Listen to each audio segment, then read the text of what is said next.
بسم اللہ الرحمن الرحیم۔ سامعین محترم، السلام علیکم ورحمۃ اللہ وبرکاتہ۔ پروگرام اظہار خیال لے کر میں ہوں آپ کا میزبان جاوید قریشی۔ بھارت کے غیر قانونی زیر قبضہ جموں کشمیر میں کل جماعتی حریت کانفرنس کی قیادت نے معروف کشمیری رہنما محمد مقبول بٹ کو ان کے یوم شہادت پر شاندار خراج عقیدت پیش کیا ہے، جنہیں بھارتی حکومت نے 1984 میں نئی دلی کی تہاڑ جیل میں پھانسی پر چڑھا دیا تھا۔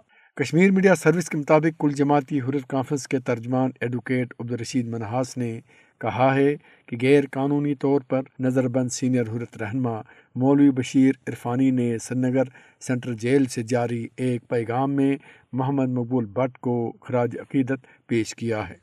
انہوں نے مقبول بٹ کی میت کی تہاڑ جیل سے مزار شہداء سری نگر منتقلی کے لیے قانونی کارروائی کرنے پر زور دیا۔ انہوں نے شہداء کے مشن کو ہر قیمت پر اس کے منطقی انجام تک جاری رکھنے کے عزم کا اعادہ کیا۔ تحریک حریت جموں کشمیر نے اپنے الگ الگ بیانات میں محمد مقبول بٹ کو خراج عقیدت پیش کرتے ہوئے کہا کہ مقبول بٹ نے کشمیری نوجوانوں کو بھارتی تسلط سے آزادی کے حصول کے لیے شہادت کا راستہ دکھایا۔ حریت رہنماؤں نے مزید کہا کہ کشمیریوں کو اپنے عظیم قائدین پر فخر ہے، جنہوں نے جدوجہد آزادی کشمیر کو اپنے لہو سے پروان چڑھایا۔ انہوں نے مقبول بٹ کے جسد خاکی کی تہاڑ جیل سے مزار شہداء سری نگر منتقلی کا مطالبہ کیا۔ حریت رہنماؤں نے اقوام متحدہ اور انسانی حقوق کی تنظیموں پر زور دیا کہ وہ اس سلسلے میں بھارت پر دباؤ بڑھائیں۔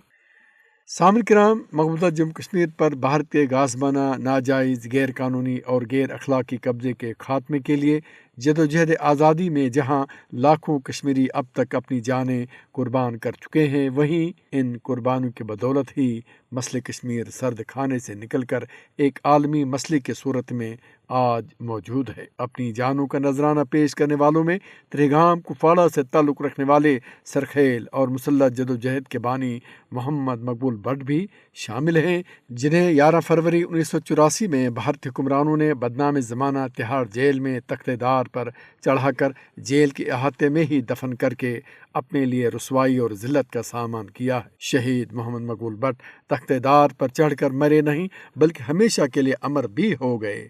وہ بھارتی حکمرانوں کے سامنے گھٹنے ٹیکنے کے بجائے بہادرانہ موت کو گلے لگا کر اس شعر کے عملی مصداق ٹھہرے۔ یہ امت احمد مرسل ہے، ایک شوق شہادت کی وارث، اس گھر نے ہمیشہ مردوں کو سولی کے لیے تیار کیا۔ محمد مقبول بٹ کی جلائی ہوئی آزادی کی شمع بجھی نہیں بلکہ روشن ہے، اور اہل جموں کشمیر اس شمع کو اپنے لہو سے روشن تر رکھے ہوئے ہیں۔ بھارتیوں نے ایک مقبول کو تختِ دار پر چڑھایا تو مقبوضہ جموں کشمیر میں لاکھوں مقبول پیدا ہوئے، جنہوں نے اپنی جانیں تحریک آزادی پر نچھاور کی۔ ایک سیل رواں ہے جو رکنے کا نام نہیں لے رہا۔ بھارت کے غاصبانہ قبضے کے خاتمے کے لیے جدوجہد آزادی اہل جموں کشمیر کی چوتھی نسل کو منتقل ہو چکی ہے۔ محمد مقبول بٹ ایک استعارہ ہیں۔ وہ شعور کی بیداری کے ساتھ جدوجہد آزادی میں شامل ہوئے اور پھر قافلے کے سالار بھی ٹھہرے۔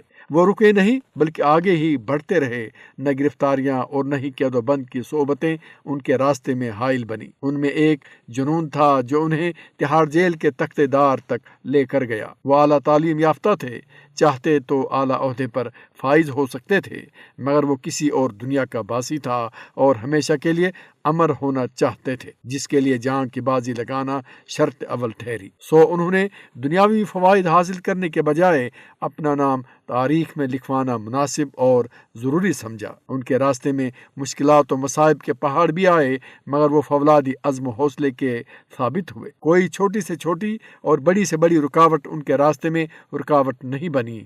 انہوں نے جیسے چاہا ویسے ہی کر دکھایا۔ انہیں برطانیہ میں بھارتی سفارتکار رویندر مہاترے کے قتل میں ملوث ٹھہرایا گیا، جس میں ان کا نہ کوئی کردار تھا اور نہ ہی کوئی لینا دینا۔ بس بھارتی حکمران محمد مقبول بٹ کو تختِ دار پر چڑھا کر انتقام کی آگ بجھانا چاہتے تھے، سو انہوں نے انتقام میں اندھے ہو کر مقبول بٹ کو 11 فروری 1984 میں دہلی کے بدنام زمانہ تہاڑ جیل میں علالصبح سولی پر چڑھا کر اہل جموں کشمیر کو ڈرانے اور خوف زدہ کرنے کی ناکام اور بھونڈی کوشش کی۔ مقبول بٹ کو معافی مانگنے کی بھی پیشکش کی گئی تھی، جسے انہوں نے پائے حقارت سے ٹھکرایا۔ انہوں نے پھانسی کے پھندے کو چومنا قبول کیا، لیکن بھارتی حکمرانوں کے سامنے سر تسلیم خم کرنے سے صاف انکار کر کے بھارت کے ساتھ ساتھ پوری دنیا پر یہ واضح کر دیا کہ اعلیٰ اور بلند نظم العین کے لیے جان کی بازی لگانا گھاٹے کا سودا نہیں۔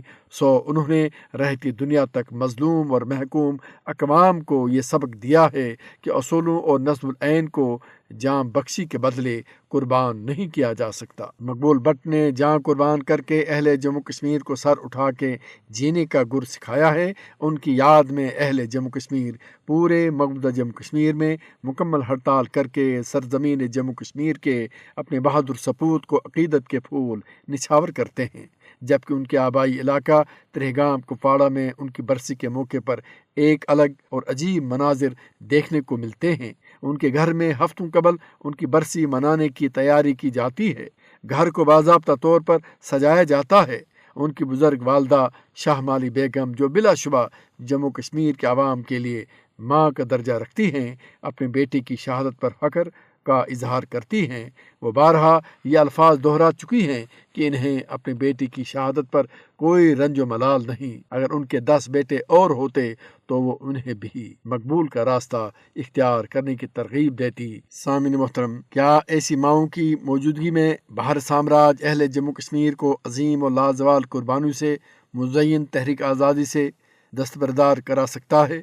اہل جموں کشمیر کی مائیں جب تک مقبول بٹ جیسے پرعزم بیٹے جنتی رہیں گی، دنیا کی کوئی طاقت انہیں حق خود ارادت کی تحریک سے باز نہیں رکھ سکتی۔ جماعت اسلامی مقبوضہ جموں کشمیر کے زیر انتظام فلاحی عام ٹرسٹ میں بطور استاد اپنے فرائض سر انجام دینے والے محمد مقبول بٹ آج بھی بھارتی حکمرانوں کے اعصاب پر بری طرح سوار ہے۔ مقبول بٹ کی شہادت کے جب 30 برس مکمل ہو رہے تھے تو اہل جموں کشمیر کے ایک اور فرزند محمد افضل گورو نے بھی بھارتی پارلیمنٹ کے ایک جھوٹے اور من گھڑت کیس میں اسی تہاڑ جیل کی کال کوٹری میں پھانسی کے پھندے کو خوشی خوشی چوما۔ محمد افضل گورو کی میت بھی تہاڑ جیل کے احاطے میں ہی دفن کر دی گئی۔ یوں سرزمین جموں کشمیر کے 2 فرزندان توحید تہاڑ جیل کے احاطے میں آسودہ کھاٹ سو رہے ہیں اور بزبان حال کہہ رہے ہیں کہ بھارتی حکمرانوں کو ان کی لاشوں سے بھی ڈر اور خوف کھائے جا رہا ہے۔